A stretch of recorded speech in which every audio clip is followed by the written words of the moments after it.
What's up, everyone? Welcome to Program Your Remote. Today we're going to be doing a cabin filter change on a Dodge Ram. This is a 2020 Ram Classic here, but it will be the same on a few different years. So the cabin air filter is going to be located behind the glove box. Just want to open your glove box, and if we look on the right hand side, there's this dampening cord right here. So what we want to do is just pick up on the glove box slightly, and if you get your hand on that, we can pull it down and then it'll come out like that. When you let it go, it'll retract up into there, that's fine. So after you get the dampening cord off, what we want to do is push in on either side of the glove box. So we're going to push in, and that's going to allow that to come down, and it'll kind of just come off. Now if we take a look up under here, we're going to see the door to the cabin filter right here. As you can see, it says airflow with the arrow pointing down. And there's two clips, one on either side.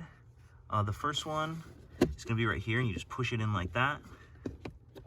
And then there is another one on the right hand side, but once you get this one off, it'll kind of just come like that. And we can set that to the side. And now we can see our actual filter right here.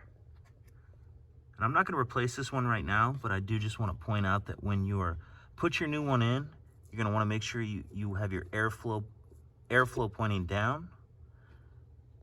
So we'll have our airflow pointing down, and then we'll just reverse everything we just did to get it apart.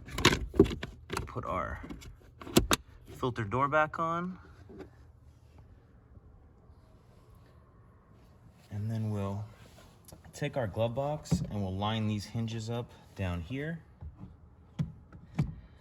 And they just kind of sit on there at first. So get those lined up. And then while you're kind of holding those on, you want to reach up in here and grab that dampening cord and just pull it and hold it to the side. And then if we push this up like this, you're going to kind of have to push these sides back in to get that to clear. And then we'll put our dampening cord back in that slot.